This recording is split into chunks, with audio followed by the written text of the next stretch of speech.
মাসপি নামে একজন এসপি, কোথায় তার বাড়ি জানি না, যে এই কুলাঙ্গার সে সরকারি একজন বড় অফিসার হওয়ার পরেও আমাদের বিশ্বনবী মুহাম্মদুর রাসূলুল্লাহ সাল্লাল্লাহু আলাইহি ওয়াসাল্লামের শানে বেয়াদবি করে কটূক্তি করেছে, বলুন নাউজুবিল্লাহ। আমরা প্রশাসনের কাছে এর জবাব চাই, প্রশাসনকে জবাব দিতে হবে। এত বড় কুলাঙ্গার সরকারের টাকা খেয়ে, সরকারের টাকায় প্রতিপালিত হয়ে এই কুলাঙ্গার কিভাবে এখনো বাংলার জমিনে জীবিত থাকতে পারে, বলুন ঠিক কিনা? মুসলিম বিশ্বের প্রতিটা মুসলমানের সন্তানের, প্রতিটা মুসলমানের ঈমান আমলের হেফাজতের দায়িত্ব, বলুন ঠিক কিনা? কোন মুসলমানের সন্তান যেন ঈমান হারা হয়ে, কুরআন হারা হয়ে কবরে না যায়, সেই ফিকির করার দায়িত্ব যেই মাদ্রাসার, সেই মাদ্রাসার নাম হলো কওমি মাদ্রাসা। সুতরাং এই মাদ্রাসার প্রয়োজন আমাদের এলাকায় আছে। এই মাদ্রাসা আমরা কারা কারা চাই? হাত উঠাই। নারে তাকবীর, নারে তাকবীর, নারে তাকবীর, নাস্তিকদের আস্তানা, নাস্তিকদের আস্তানা, নারে তাকবীর, নারে তাকবীর।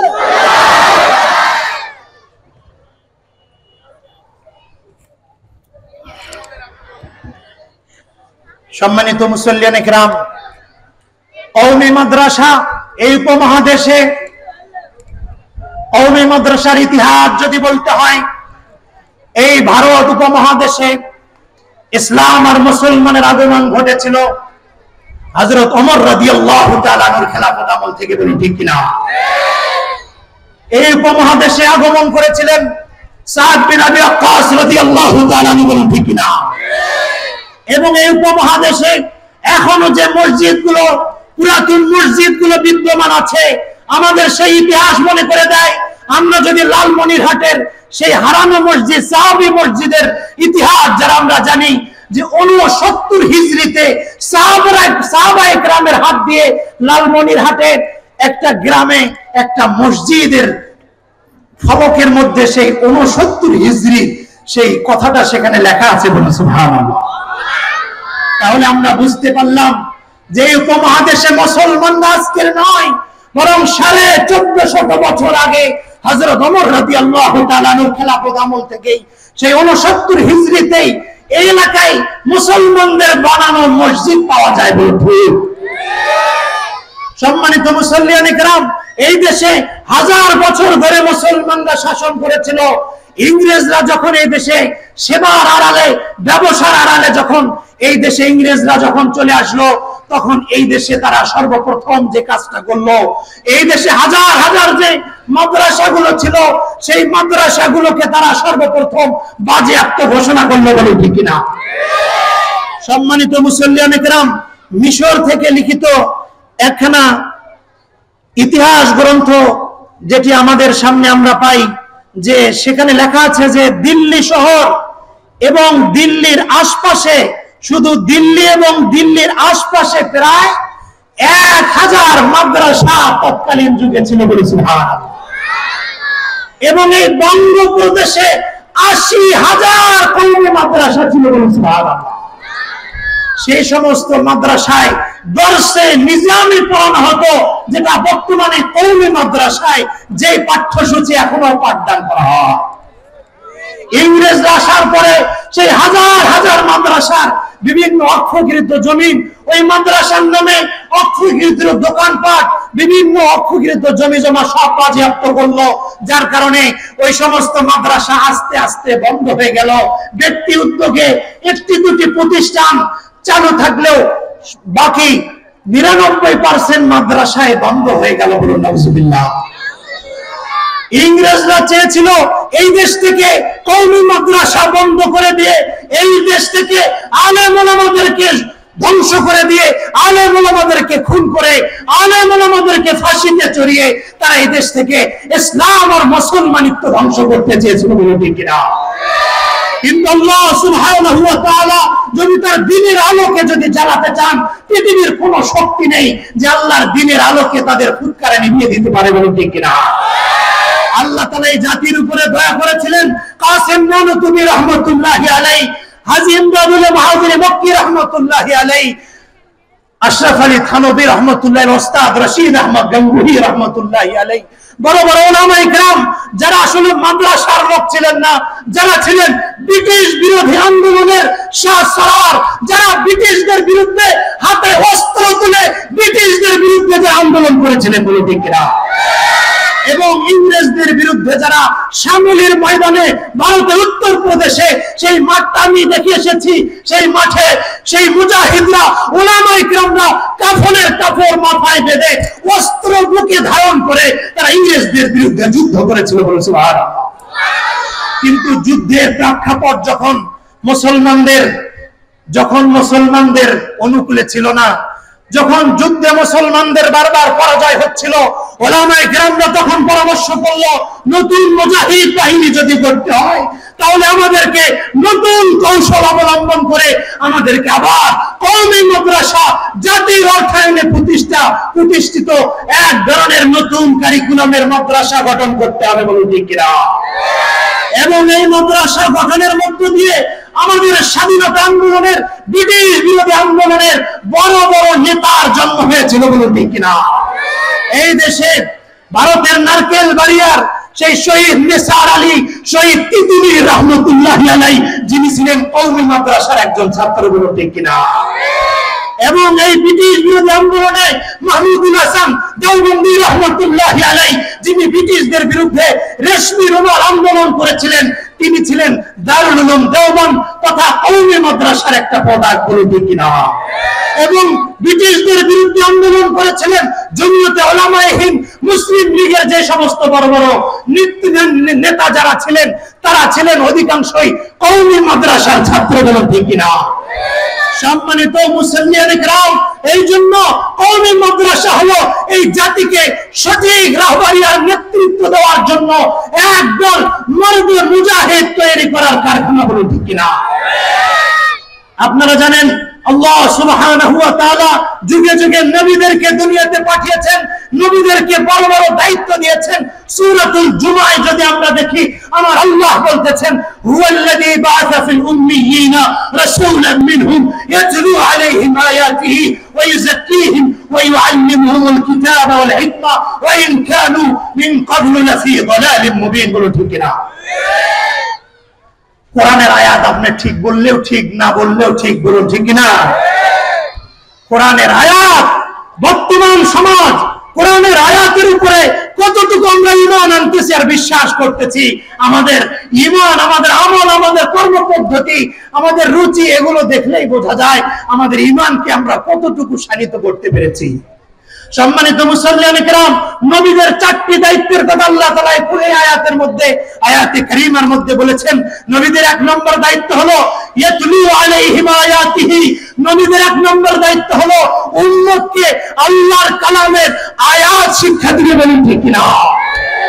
আপনাদেরকে যদি আমি আজকের প্রশ্ন করি, আমাদের এই বাংলাদেশে কোরআনের আয়াত, কোরআনের তেলাওয়াত সহিহ শুদ্ধভাবে কোন মাদ্রাসা শিক্ষা দেয়? আপনারা বলেন, বলেন, আবার বলেন, কোন মাদ্রাসা শিক্ষা দেয়? আবার বলেন, কোন মাদ্রাসা শিক্ষা দেয়? সুতরাং কওমি মাদ্রাসা যেই কাজটা করতেছে, নবীদের যে দায়িত্ব ছিল সেই দায়িত্ব কওমি মাদ্রাসার উলামায়ে কেরাম পালন করতেছেন। বলো ঠিক কিনা। ওয়াইউযাক্কিহিম, নবীদের একটি দায়িত্ব ছিল উম্মতকে সংশোধন করা। উম্মতের মাঝে যখনই কোনো বেদাত, খুরাফাত, যখনই কোনো নাস্তিকতাবাদী, যখনই কোনো ধর্মহীনতা উম্মতের মধ্যে যখন জেগে বসে, তখন উম্মতকে পরিষ্কার করা, পরিশুদ্ধ করার দায়িত্ব ছিল নবীদের উপরে। বলুন ঠিক কিনা।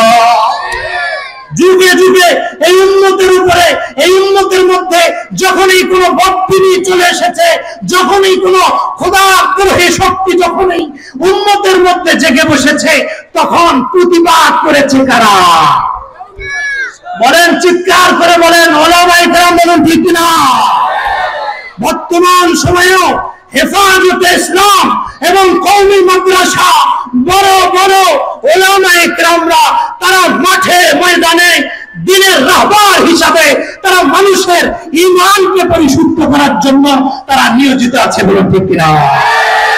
সম্মানিত উপস্থিতি, আজকের আপনাদেরকে বলতে চাই, নবীদের যে দায়িত্ব ছিল উম্মতের পরিশুদ্ধ করা, বলে পীর মুরিদের লাইনে মেহনত করা, মানুষকে আত্মশুদ্ধি করা, মানুষের হিংসা, বিদ্বেষ, অহংকার, মানুষের ভিতর থেকে লোভ লালসা সহ সর্বপ্রকারের মানুষের অন্তরের বেদিকে দূর করে মানুষের অন্তরকে সেই ঈমানি নূরে নূরান্বিত করার যে দায়িত্ব নবীদের ছিল, পরবর্তীতে যে দায়িত্ব পালন করেছেন পীর মাশায়েখগণ, সেই দায়িত্ব পালন করে কওমি মাদ্রাসার উলামায়ে কেরাম, বলে ঠিক কিনা?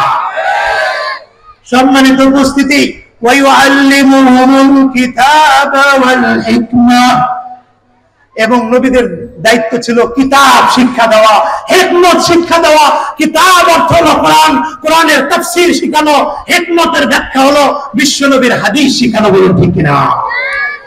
আপনাদেরকে যদি আমরা জিজ্ঞাসা করি, আমরা যদি একটু তালাশ করি, এখনো সিয়াসিত্তা শুরু থেকে শেষ পর্যন্ত এবং সিয়াসিত্তার বাইরে মুয়াত্তা মালিক, মুয়াত্তা মুহাম্মদ, তাহাবি শরীফ এবং হাদিসের বড় বড় কিতাবগুলো কোন মাদ্রাসায় শুরু থেকে শেষ পর্যন্ত পরিপূর্ণ পড়ানো হয়, এই প্রশ্ন যদি করা হয় তাহলে উত্তর আসবে কওমি মাদ্রাসা, বলুন ঠিক কিনা?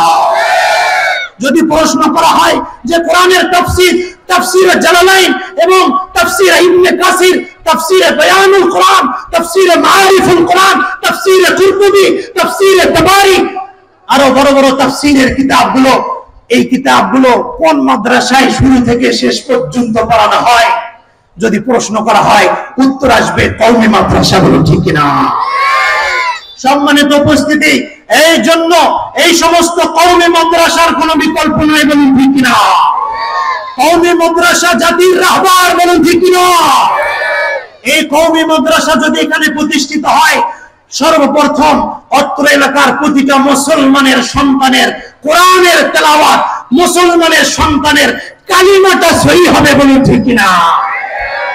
এই জন্য আজ থেকে আমরা নিয়ত করব ইনশাআল্লাহ এই মাদ্রাসাটাকে আমাদের জীবন দিয়ে ভালোবাসবো ইনশাআল্লাহ। হাদিস শরীফের মধ্যে এসেছে বিশ্বনবী সাল্লাল্লাহু আলাইহি সাল্লামের ইরশাদ ফরমান যে আল্লাহর নবী বলেন, কুন আলিমান আও মুতাআল্লিমান আও মুস্তামিআন আও মুহিব্বান ওয়ালা তাকুনিল খামিসা ফাতালিকা। আমার নবী বলেন, ও আমার উম্মত, তোমরা আলেম হওয়ার চেষ্টা করো, যদি আলেম হতে পারো সেটা সবচেয়ে ভালো, যদি আলেম না হতে পারো কমপক্ষে আলেমের ছাত্র হও, আলেমের ছাত্রও যদি নিয়মিত ছাত্রও যদি না হতে পারো কমপক্ষে মাঝে মাঝে আলেমের কথাগুলো শোনো, বলে সেটাও যদি সম্ভব না হয়, এতই ব্যস্ততা, আলেমদেরকে মহব্বত করো। আল্লাহ নবী বলেন এই চার শ্রেণীর মধ্যে থেকো, পঞ্চম প্রকারে আলেমদের সাথে বিদ্বেষ পোষণকারী হয় না। যদি আলেমদের সাথে বিদ্বেষ পোষণকারী হও, আল্লাহ নবী বলেন ফাতাহলিকা, ও উম্মত তুমি তাহলে কিন্তু ধ্বংস হয়ে যাবে, বলেন নাউজুবিল্লাহ। তিরমিজি শরীফে আল্লাহর নবী ইরশাদ ফরমান, আকরিমু হামালাতুল কুরআন, তোমরা কোরআনের হামিলিন, যারা কোরআনকে যারা বহন করে, সিনার মধ্যে কোরআনকে যারা ধারণ করে, তোমরা তাদের ইজ্জত করো, বলুন ঠিক কিনা? বলে কোরআনের ইজ্জত আমি যদি নাও করি, এই কোরআনের তালেব ইলম যারা হবে, আল্লাহর নবীর ঘোষণা দিয়েছেন তালেব ইলম যখন রাস্তা দিয়ে হাঁটে, বলে আল্লাহর ফেরেশতারা তালেব ইলমের সম্মানে তাদের পাখাগুলো জমিনে বিছায়া দেয়, বলে সুবহানাল্লাহ। এই জন্য আলেম ওলামার প্রতি বিদ্বেষ নয়, ইসলামের প্রতি বিদ্বেষ নয়, ইসলামের নবীর প্রতি বিদ্বেষ নয়। যদি এই সমাজে ইসলাম আর মুসলমানের প্রতি বিদ্বেষ আর কটূক্তি কোন কুলাঙ্গার যদি করে, সে যদি কোন পুলিশ প্রশাসনের এসপি হয়, যেমন আমাদের সামনে মিডিয়ার মাধ্যমে একটা খবর এসেছে, মাসপি নামে একজন এসপি, কোথায় তার বাড়ি জানি না, যে এই কুলাঙ্গার সে সরকারি একজন বড় অফিসার হওয়ার পরেও আমাদের বিশ্বনবী মুহাম্মদুর রাসূলুল্লাহ সাল্লাল্লাহু আলাইহি ওয়াসাল্লামের শানে বেয়াদবি করে কটূক্তি করেছে, বলুন নাউজুবিল্লাহ। আমরা প্রশাসনের কাছে এর জবাব চাই, প্রশাসনকে জবাব দিতে হবে। এত বড় কুলাঙ্গার সরকারের টাকা খেয়ে, সরকারের টাকায় প্রতিপালিত হয়ে এই কুলাঙ্গার কিভাবে এখনো বাংলার জমিনে জীবিত থাকতে পারে, বলুন ঠিক কিনা? আমরা এই কুলাঙ্গার যে বিশ্বনবীর সঙ্গে বেয়াদবি করেছে তার ফাঁসি দাবি করি, বলুন ঠিক কিনা? বিশ্বনবীর বিশ্ব নবীর অপমান যে করবে, বিশ্ব নবীর সঙ্গে যে বেয়াদবি করবে, সে আর যেখানে থাকুক মুসলমানদের দেশে থাকতে পারে না। বলুন ঠিক কিনা? মুসলমানের কলিজায় যতক্ষণ পর্যন্ত এক ফোঁটা রক্ত আছে, কোন নবীর দুশমনকে সহ্য করা হবে না। বলুন ঠিক কিনা? আমরা আমাদের এই জীবন থেকে লাভকেই যদি আমাদের চোখের সামনে আপনার আমার কলিজার টুকরা মুহাম্মদুর রাসূলুল্লাহর অপমান করা হয়, বলুন ঠিক কিনা? আমরা নবীর অপমান সহ্য করে এক সেকেন্ডের জন্য বাঁচতে চাই না। বলুন ঠিক কিনা? সুতরাং আমাদের প্রশাসনকে বুঝতে হবে, এই ধরনের কুলাঙ্গারদের বিরুদ্ধে এই দেশে ব্লাসফেমি আইন চালু করে আল্লাহর নবীর বিরুদ্ধে যারা কটূক্তি করবে তাদের ফাঁসির রায় কার্যকর করতে হবে। বলুন ঠিক কিনা? সম্মানিত মুসল্লিয়ানে কেরাম, আমাদের দ্বিতীয় আলোচক উনি এসে গেছেন। হযরত গুরুত্বপূর্ণ আলোচনা রাখবেন। আসলে আমার আলোচনা করার কথা ছিল না, আজকের এই মাহফিলের সভাপতি হিসেবে আপনারা আমাকে মনোনীত করেছেন, এই জন্য আপনার শুকরিয়া আদায় করি। আর আপনাদের কাছে একটা ওয়াদা নেব, শেষ পর্যন্ত আমরা কারা কারা আছি? আল্লাহ তাআলা আমাদের সকলকে তৌফিক দান করুক, সকল আমিন। পিছনের যে ভাইগুলো আমরা দাঁড়িয়ে আছি, আপনাদের কাছে একটু যদি আবদার করি, আমার আবদার রাখবেন। যাওয়ার আগে একটা আবদার করে আপনারা একটু বসে পড়েন, আসেন। মেহমানরা এত দূর থেকে এসেছেন, আমাদের প্রধান আলোচক অনেক দূর থেকে এসেছেন, সেই রাজবাড়ি থেকে এত কষ্ট করে। আমরা এখনো দাঁড়িয়ে আছি, আমরা একটু কষ্ট করে যদি বসে পড়ি, কি বলেন? আল্লাহ তাআলা খুশি হবেন ইনশাআল্লাহ।